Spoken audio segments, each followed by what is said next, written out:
Hello and welcome everyone to the 28th Annual Seattle Jewish Film Festival. I'm Pamela Lavitt, the director of the festival and Arts and Ideas at the Strom Jewish Community Center. I am absolutely thrilled to have our opening night guest tonight, Sasson Gabay, for an interview. And with that, I'd like to welcome you, Sasson Gabay, an incredible, illustrious, iconic career in the Israeli cinema and theater. Please welcome, and we are so excited that you accepted our Real Difference Award and are able to join us from Greece, where you're shooting another film, I assume. Yeah, that's right. Thank you, Pamela, for having me. I really let me use this opportunity to thank you once again for the award. It's really moving, and I'm really thrilled about it. Thank you so much, and I'm sorry that I can't join you in person due to my shooting schedule here in Greece of a series. Yes. Well, welcome. And this is what the beautiful thing is about Zoom these days. And so we're so glad that you Zoomed in with us for a Zoom interview. I obviously have been watching your career for so many years, admiring the amazing roles and the diversity of roles that you've played. I know that a lot of the time when people put your bio out, we say Baghdad-born, and I think it's unfair, especially because Seattle has the third largest Sephardic population, and many Jews from Iraq and Syria often don't get the representation even so that they need in Seattle.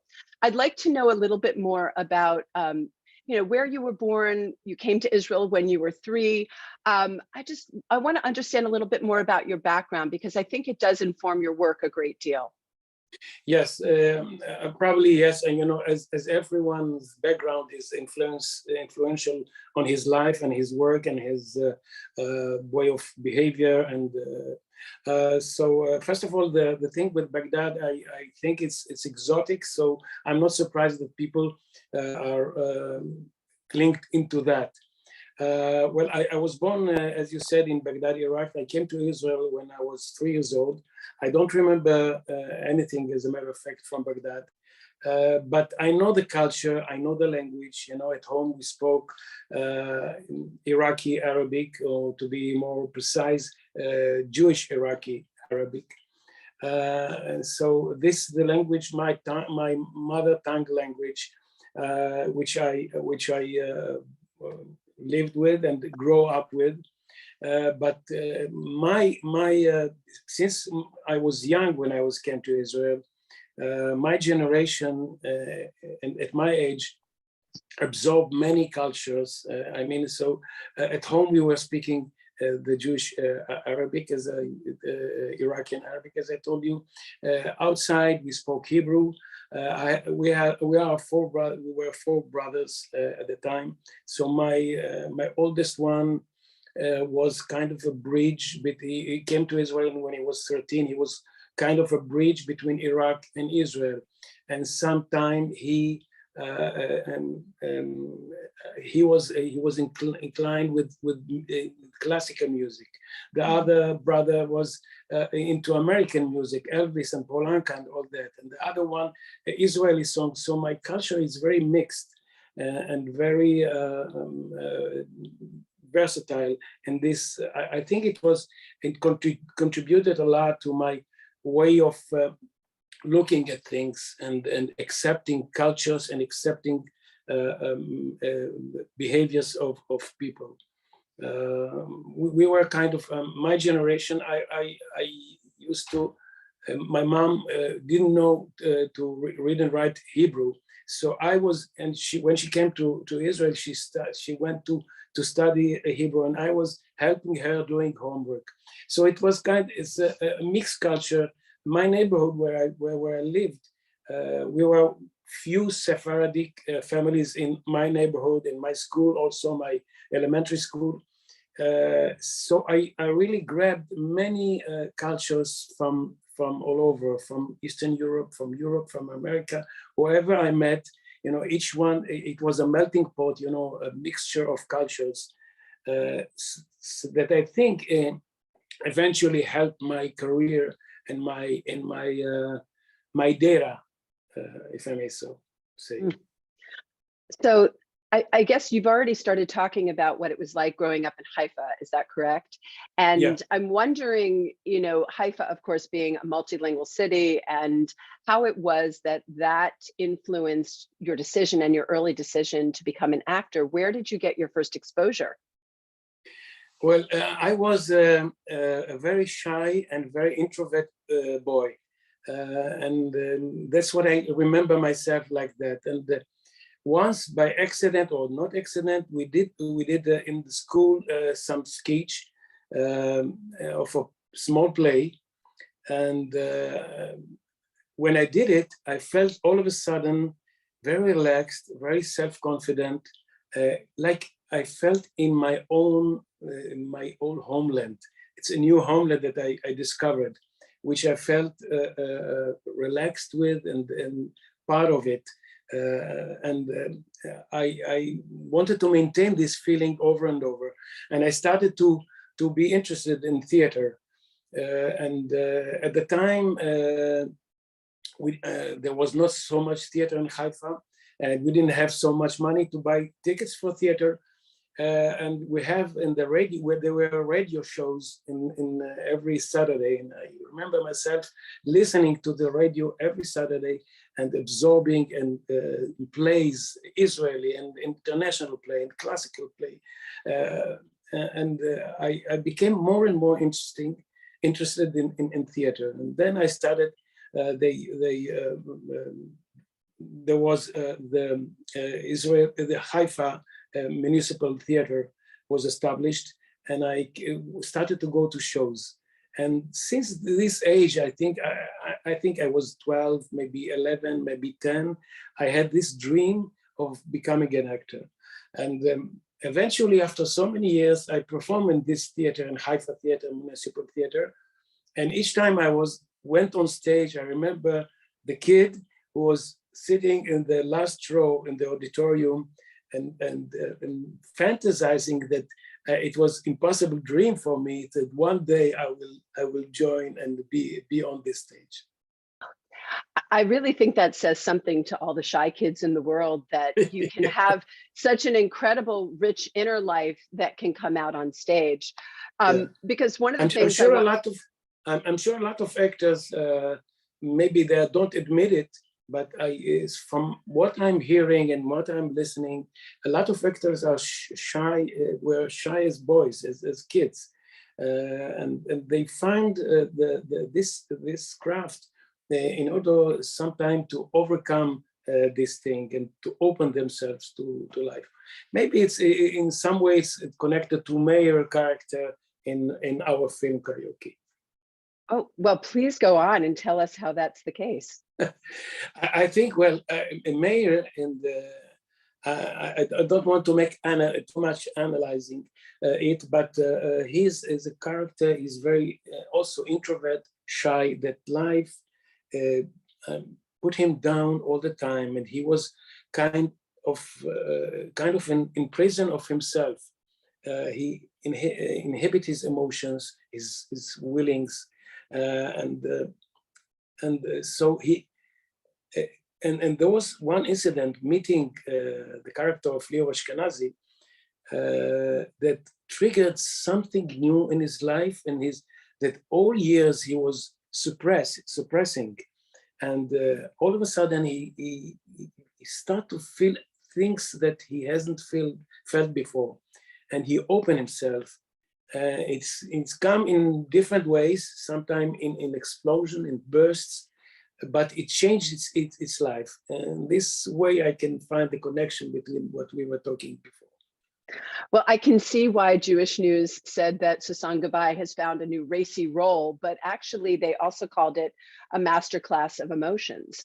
And so since we're talking about Meir, I would love to know a little bit more. As an actor, you do have this uncanny ability to withhold while you're also expressing. And I'm just wondering a little bit about the tension that you balance between restraint and secrecy and not sharing hidden emotions. And I think about so many roles that you've played, people that are boiling over. I think of many of your roles with, you know, the late Ronit Elkabetz. And I'm wondering if you could share with us how you've balanced that and what you find in your characters to hit that note where we can see so much is happening under the surface?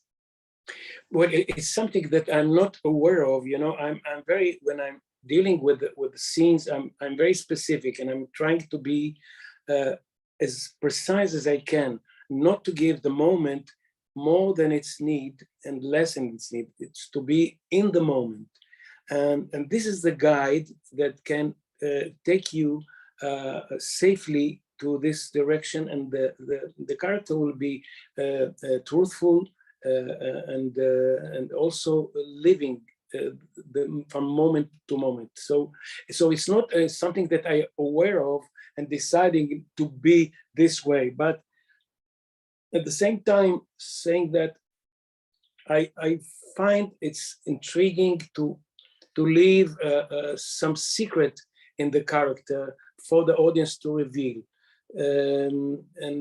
because you know, I think audience is also creator, also creative.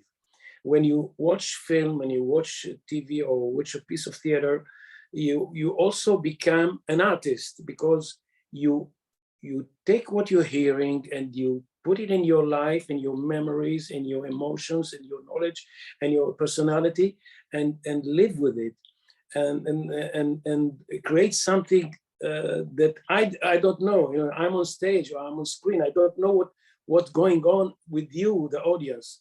But if it's a truthful thing, I think the audience will easily get attracted to it and find this creative process within themselves. That was beautiful. Thank you. Thank you. I want to go back to the fact that your background is really theater, and you've been part of the Beit Lessin Theatre Company for many years, and your first passion is theater. I had just the privilege of seeing you in the band's visit here in Seattle. And I'd just love to hear a little bit about how most of us in America don't get to see you in the full breadth of your work. We see you in Shtisel, we see you in television series, but obviously in film and Israeli film. You've been in RAMBO. I mean, there's many films that you've been in, and you are truly a crossover actor from Israel. And it's very productive industry. Can you tell us a little bit about theater and your passion for theater, because that crossover, and the band's visit being particularly a crossover for you? Yeah. First of all, to say about, I mean, I think I've been in Seattle with the band's visit musical. I think it was March, if I'm not mistaken, last March 22. And it was really, I think we performed at the Paramount, which is, as I understand, across from the theater where the audience of karaoke now is watching. And I remember it as a wonderful week of performances with the audience. Also, I mean, if you would like, I would speak a little bit about the band's visit, which in a way changed my life. But coming back to your question about theater, so as I told you before, I started with theater, and I, first of all, in Israel, at least when I was young, it wasn't possible to rely upon TV and films to make a living. So in order to make a living, you have to find a work and to be desired in theaters. That's one. And secondly, I love the theater. Really, I've done so many films and TV, sorry, but I maintain doing theater all my life. And I feel the beautiful, amazing and unique connection between the actors and the audience in the dark. I like to listen to them. I like to listen to the silence. I like to listen to the laughs and to the if they shed a tear. And I think I found it very rewarding for me as a human being, and also mentally healthy and physically healthy, being on stage and doing and living on stage with a live audience. It makes you vibrant, it makes you alive, it keeps you, I think, young and optimistic. Even if you have to pass through a very dramatic and painful parts. So as vibrant, and I've understood that during COVID, you were incredibly productive and continue to just have so many projects. You can pick any role that you want, probably within at least Israeli cinema. I'm curious to know about the relationship that you built with the director of KARAOKE. I understand that you're playing his father. And I'm wondering how you navigated that relationship and the story with him, with his family, and maybe you can tell us a little bit about the origins of that project. First of all, Moshe Rosenthal is a wonderful, wonderful director, and I was privileged to work with him. He wrote also the script, and I didn't know much about him when he was approaching me. But I read the script and I found that there's a lot of secrets to reveal in the script. What I liked about the part is that it wasn't explicit. There's a lot of things hidden in the personality, in the relation of him and his wife, the wonderful Rita Shukron, my colleague, and the relation with Lior Ashkenazi, my other wonderful and partner. So I was intrigued to that, and I saw the process of the developing of this couple and this person, and I found I find that it's a very special script. But I didn't know so much about Moshe, and my dear friend Lior Ashkenazi, who play Itzik, did with him two short films, and I asked him, "What can you tell me something about Moshe?" And he said, "Count on me. He's a wonderful director, and it's a wonderful script." So this helped me to make the decision, and because I appreciate a lot Lior's work and Lior's opinion. But I made with Moshe and with Lior kind of an agreement, gentleman agreement.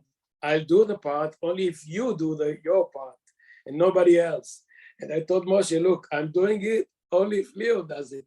And apparently Lior did the same with me. So we were really in a safe environment and a creative one. So the work with Moshe was really, really special. He's not so young, but he's very young compared to my age. I think he's almost 40, less than 40. But he's done a lot in the networks and a lot of things.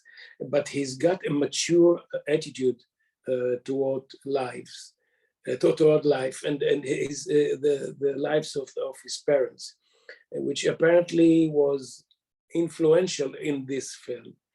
So I didn't portray exactly his parents, his father life. I met him during the shooting. One night we were shooting in Holon, in this place where it takes place, the story, and he came to visit us, and he was very gentleman, very nice man. I didn't try to imitate him or take something from him, but I know that Rita, for example, who played Tova, took a lot of his mother behavior and the way of thinking and kind of expressing. By the way, all the costume of what she wore in the film was his mother's costume from home. So it was amazing. So I didn't try to imitate him, but I took him to my personality. So unlike Rita, who literally had to wear the clothes of Moshe's mother and walk in her crocodile shoes, you were less constrained. I do look forward to many more Lior Ashkenazi, Sasson Gabay buddy films, because that would be wonderful. I'd love to just conclude by asking you something that is a little off the topic, but to say, in your career, I'd love to know what have been some of the favorite roles that you've played, and maybe exploring why. And then I'd love to know what's coming up for you in the future, because you are really someone who continues to grow and evolve in so many ways. And whether it's in American television or Israeli cinema and the theater, I'd love to know what's coming up for you as well. So looking back and looking forward. Thank you. Well, at the moment, I'm in Athens shooting. What I can say only is that I'm shooting the 3rd season of Tehran, the series of Apple Plus, and that's what I am allowed to say. And I like a lot this series, and I'm really grateful for being invited to do a part in this series. Well, in general, what can I say about myself? I'm always, I feel curious and about humanity, about human feelings, and that's what keeps me. I think it's so deep and so wide, the humanity and the feelings, and you can explore and forever in that, and that's what makes me curious about my profession. I'm always, and also, you know, I'm not coming to the set or to the rehearsals with my box of tools. You know, I have experience for sure, but I'm always looking forward for something new, for something intriguing that I don't know. I would like to surprise myself. And luckily enough, it works quite well. Well, there's few roles that I'm proud of and I like, but I can't conclude the interview without mentioning the band's visit, which we mentioned before. It was, which changed my life. We did the film in 2007 in 23 days of shooting, very low budget film. And at 2010, the American producer Oren Wolf approached me and told me you would like to do a musical on Broadway. I thought he's crazy because it doesn't sound to me the right film to do a musical. But it took him some, but I was polite and I say yes. It took him some 8 years to produce it. They started off Broadway with Tony Shalhoub, but then after a few months on Broadway, they invited me to do it. And I spent a year on Broadway, which with my family, and then 2 years in a tour, which one venue of them was Seattle, as we discussed before. And really, I felt that it's in many ways it's changed my life, my personal life. I came to America. It was a discovery. I went through all over America.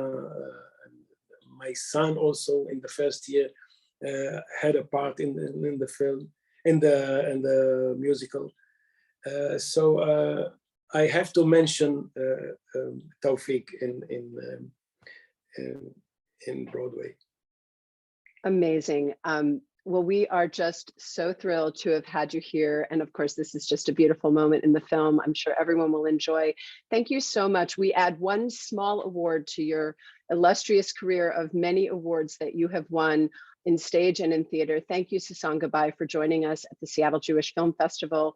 And we're very excited to see you for many years to come. Thank you so much. And I hope that you are safe and do well in Greece. Be well.